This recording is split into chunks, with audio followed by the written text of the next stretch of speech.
Hello guys, welcome to another video.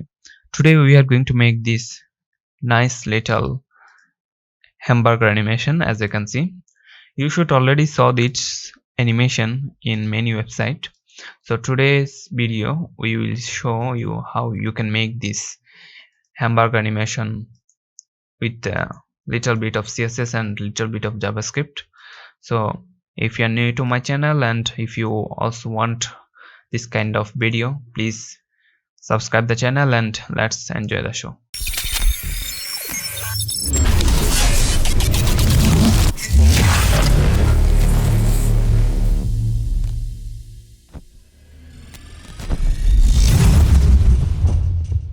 So as you can see that here is my HTML file and here is my CSS file. So in the HTML file, let's create a boilerplate and let's give it a title of animated hamburger.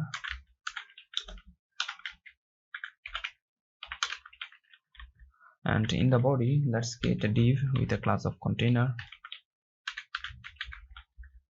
And in the div, let's create another div with the class of ham. And in this ham, let's create a div with a class of bar. And that's it for our HTML. So let's link our style sheet and let's open it with our live server.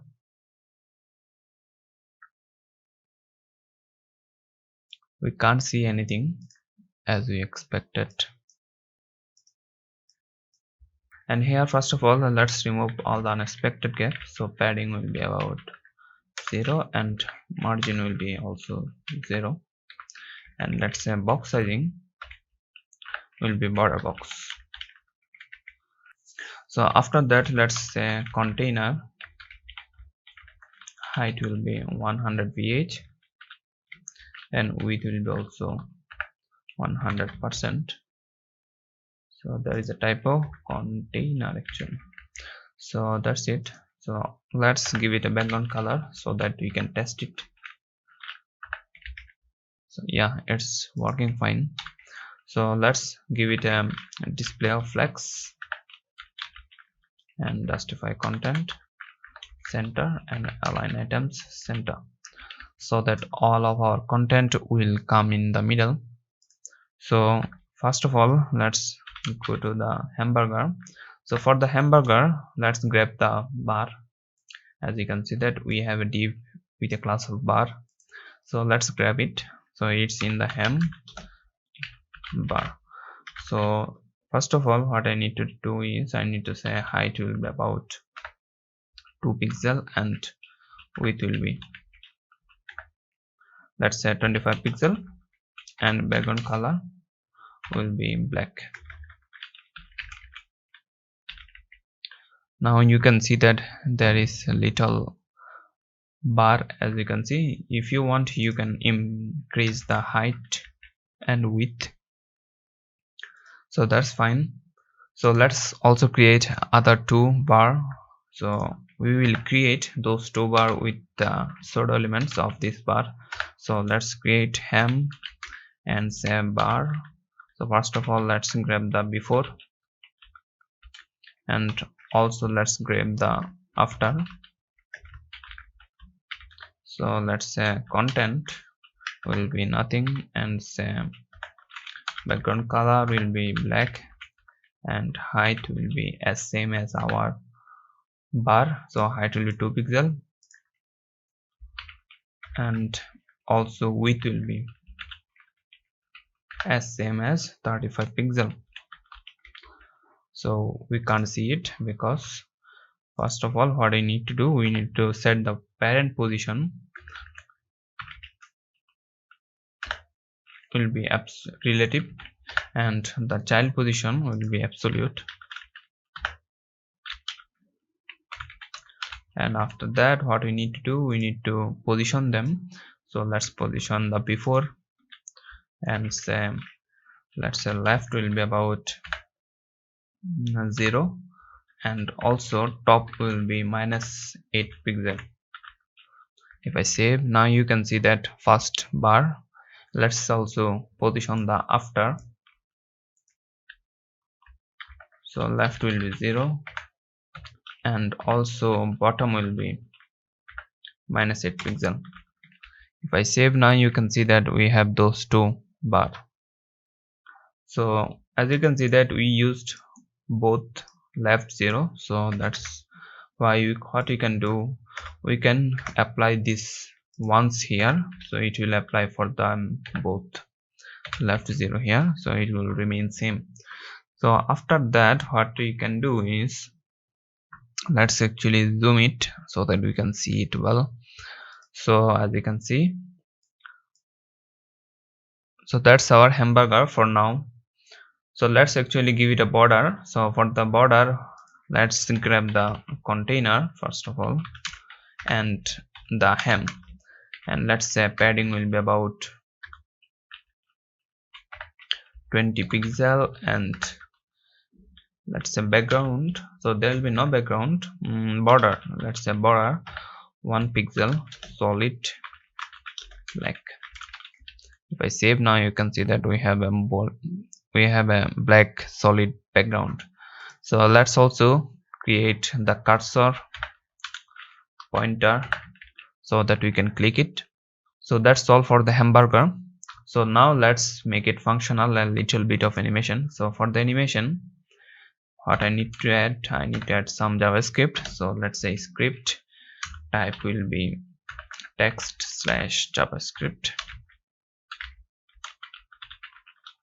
and here first of all let's come and say constant ham.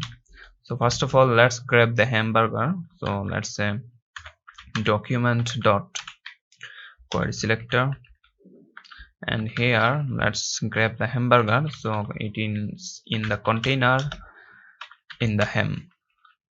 So that's our hamburger, and say in the hamburger let's add a event listener. So in the event listener, what I need to say that it will be a click event, and when I click it will fire this function. So in the function I will say that hamburger class list dot toggle, and let's say a class of close, and that's it for our JavaScript. So let me show what I did here. So if I inspect, as you can see, here is our hamburger. So notice the hamburger, when I click there is a close class, and when I also click it will remove it, means it will toggle the class when I click. So that's it. So let's style the hamburger with the class of close. So what I can say, container ham, whenever there will be a close I will change the style for the bar. So first of all let's grab the before and say it will be top 0, and the rotate, so transform rotate will be 45 degree. So if I save, and as you can see it's now in 45 degree. So let's also do it for the after. So it will be -45 degree. So now you can see that we have a close button, but we also have this middle bar. So let's remove this middle bar. So what I can say, container ham with a class of close and just only bar. So in this bar what I need to say, background color will be transparent. Oh, there is a typo. Now you can see that we have this close button. So if I refresh, and as you can see we have this nice hamburger. So let's also make it smooth by saying that here transition will be 0.3 second ease in out for the transform. If I save, now you can see that we have this nice little animation, a smooth animation. So that's it. That's how we can add navigation hamburger. So mainly we used this hamburger in the navigation menu. So in the next video I will show you how can you use this hamburger with the menu. So stay tuned for the next video. So I will see you in the next video. Till then, bye bye, kuda hafez. And also if you like this video, please give it a thumbs up.